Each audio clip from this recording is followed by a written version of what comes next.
नमस्ते दोस्तों, मैं सम्राट चौधरी और आप देख रहे हैं मेरे चैनल वर्ल्ड रिएक्शन को। तो ट्रंप जो है अमेरिका के दुग्गल साहब, अमेरिका के पप्पू। बहुत कोई लोग बोल रहे हैं कि बाइडेन इससे अच्छा कि वो जो शूटर था वो अगर गोली जो है अगर 1 इंच से मिस नहीं करता तो शायद अच्छा ही होता।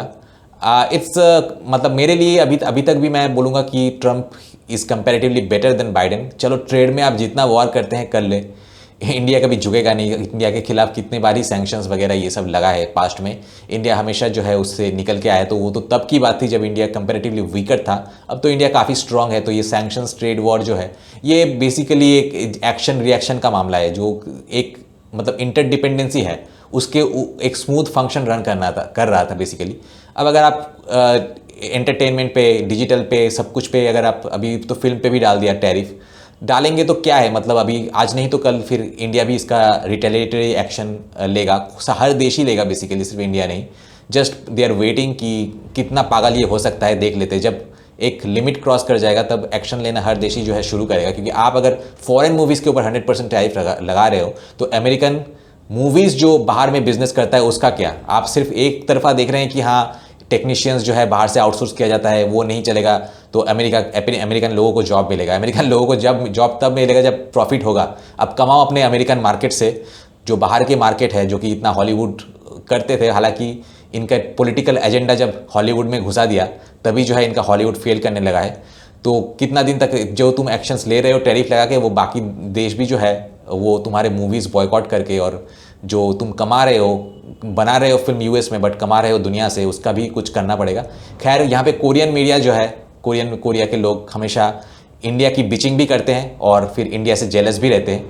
तो यहाँ पे बेसिकली ये लोग इंडिया से जेलस है कि एक मतलब जो सोच रहे थे कि उनके तरफ मोदी भी जो है ट्रंप के अंडर आ जाएगा। लेकिन जब ट्रंप ने एक टर्न अराउंड किया और अपनी भाषा को जो है सॉफ्टन किया और मोदी जी को जो है बर्थडे विश किया, उसको लेके जेलस कोरियंस का क्या रिएक्शन है आपको इस वीडियो में देखने को मिलेगा। So let's start. 관세 문제 등으로 갈등 관계인 도널드 트럼프 미국 대통령과 टैरिफ्स से जुड़ी समस्याओं के कारण अमेरिकी राष्ट्रपति डोनाल्ड ट्रंप और भारतीय प्रधानमंत्री नरेंद्र मोदी के बीच तनाव रहा था। लेकिन मोदी के जन्मदिन के 16 तारीख को ट्रंप ने ट्रूथ सोशल पर लिखा कि उन्होंने अपने मित्र प्रधानमंत्री मोदी से शानदार बातचीत की, उन्हें जन्मदिन की शुभकामनाएं दी और कहा कि मोदी बहुत अच्छा काम कर रहे हैं।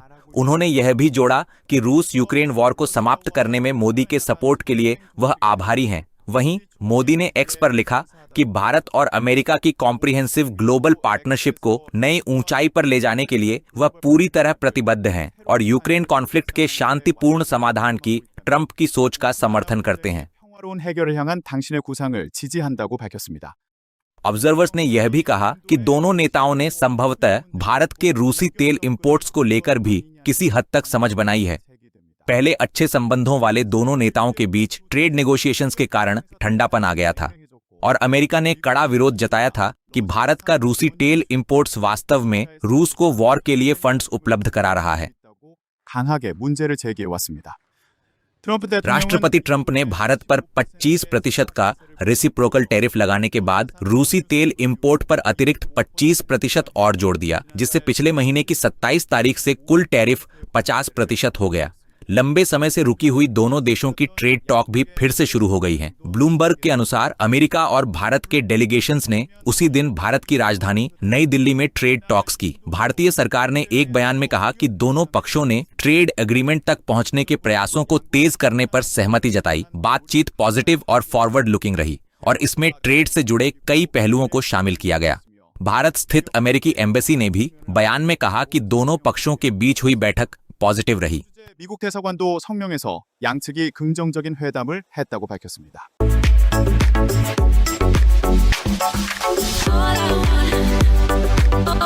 सबसे पहले MJ34 ने लिखा है कि यह जो कमजोर होता है वह ज्यादा दबाव डालता है और जो आत्मविश्वासी होता है वह दोस्ती का दिखावा करता है। उसके बाद यूजर QC5QB4ZJ6L ने लिखा है कि वे अपने सहयोगियों से सब कुछ ले लेते हैं और बिना किसी सीमा के अन्य देशों को दे देते हैं। उसके बाद वोल्डेमॉर्ट ने लिखा है कि अगर ऐसा कुछ भी सामने आता है तो मुझे आश्चर्य है कि इसे फिर कब ओवरटर्न हो जाएगा। उसके बाद किम सुंग ही ने लिखा है कि इंडियाज विक्ट्री। उसके बाद सियंस 33 ने लिखा है कि उन्होंने बातचीत के दौरान 50% टैरिफ की अनदेखी की। उन्होंने चीन का पक्ष लिया, ट्रंप के फोन कॉल को 4 बार नजरअंदाज किया और फिर अचानक ऐसा व्यवहार किया जैसे सब कुछ ठीक हो। डिप्लोमेसी वास्तव में बहुत जटिल है।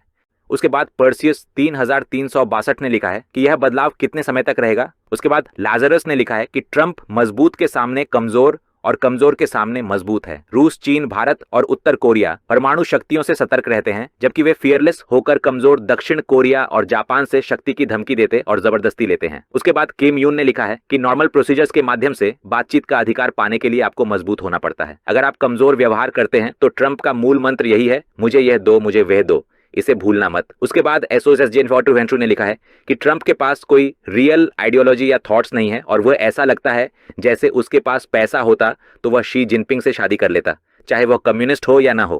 कृपया जाग जाइए कोरियाई दक्षिणपंथियों, ट्रंप कम्युनिस्टों के खिलाफ नहीं लड़ते। वह एक ऐसा व्यक्ति है जिसे यह परवाह नहीं कि विदेश में पढ़ रहे 6 लाख चीनी छात्र जासूस हैं या नहीं। उसके बाद म्यंगगुन ने लिखा है कि ट्रंप के पास कोई स्टैंडर्ड नहीं है और वह सिर्फ अपने मूड के हिसाब से निर्णय लेते हैं। क्या यह सच में एक देश है? उसके बाद लियोन ने लिखा है कि अमेरिका चिंतित हो रहा है क्योंकि भारत ऐसे संकेत दे रहा है जैसे वह चीन के साथ हाथ मिला रहा हो। हमें भारत की तरह मजबूत संकेत देने की जरूरत है। उसके बाद जोंग ह्यून सेओ ने लिखा है कि भारत एक शक्तिशाली देश, खासकर परमाणु हथियारों के साथ अमेरिका और चीन के बीच झूल भी सकता है। ऐसा केवल भारत और रूस ही कर सकते हैं। अगर हम रस्सियों के बीच झूलने की कोशिश करेंगे तो हम गहरे गर्त में गिर जाएंगे। उसके बाद जॉन सांग हेन ने लिखा है कि अमेरिका टैरिफ कम करने तक रूसी क्रूड ऑयल के बदले कार बेचने के बारे में क्या ख्याल है। अमेरिकी एनर्जी मत खरीदो। अगर टैरिफ कम नहीं किए गए तो अमेरिकी एनर्जी खरीदने का कोई कारण नहीं है। अमेरिका इंटरनेशनली आउटकास्ट है तो क्यों परवाह करें। Even if we try to follow the US, they will just end up imprisoning Koreans. भविष्य में अमेरिका से निपटना मुश्किल लगता है। उसके बाद XAG 9872 ने लिखा है कि आइए ऑस्ट्रेलिया, दक्षिण कोरिया और भारत के बीच प्रस्तावित trilaterals Pacific economic and security alliance पर गंभीरता से चर्चा करें। सबसे पहले अमेरिका पर भरोसा नहीं किया जा सकता और हमें चीन के खतरे का सामना करना होगा। उसके बाद ड्रेट ने लिखा है कि भारत से सीखो, लो पोस्चर के साथ बाहर मत निकलो, आत्मविश्वास के साथ बाहर निकलो, फिर ट्रंप खुद पास आएगा। उसके बाद दामजी ने लिखा है कि we should protect what we need to protect while smiling.